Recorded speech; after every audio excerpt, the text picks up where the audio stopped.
Baik, terkait halal dan haram, itu murni haknya Allah Jalla wa'ala. Tidak ada yang boleh menghalalkan, mengharamkan, dan mengharamkan kecuali Allah. Nabi saja hanya menyampaikan hukum Allah. Dan ini yang pertama. Kenapa saya tekankan demikian? Karena sebagian orang ketika mendengar seorang ustadz membahas ini haram berdasarkan ayat dan hadis, langsung diklaim itu ustadz terlalu ekstrim, kurang rahmat, kurang hikmah, kurang memperhatikan perasaan umat. Dia kira agama ini seperti jual nasi. Bukan jualan. Agama sikap kita sami'na wa ata'na. Balighu anni walau ayat. Sampaikan seperti yang kalian ketahui dariku walaupun satu ayat. Sekalipun kita belum mengamalkannya, yang kemana hukum Allah tiada tawar-menawar.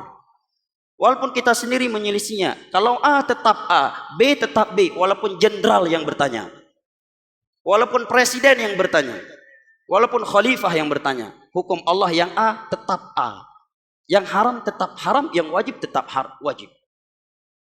Tiada tawar-menawar terhadap hukum Allah. Dan Allah telah berfirman dalam surat Al-Ahzab, "Wa ma kana lil mu'minin wa la mu'minatin idza qadallahu wa rasuluhu amran ay yakuna lahumul khiyaratu min amrihim.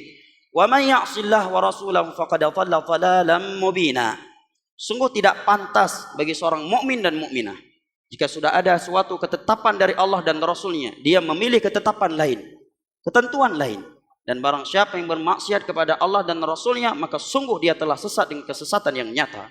Allah juga berfirman, "Innama kana qaulal mu'minina idza du'u ila Allahi wa rasulihi liyahkuma bainahum ay yaqulu sami'na wa ata'na wa ulaika humul muflihun."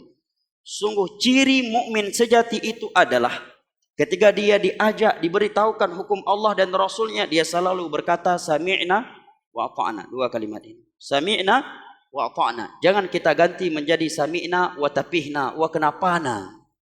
Cukup sami'na wa ata'na. Jangan kita ganti menjadi sami'na wa pakanna. Wa ulaika humul muflihun. Mereka orang-orang yang akan sukses di dunia dan akhirat. STA TV Media Syiar Islam.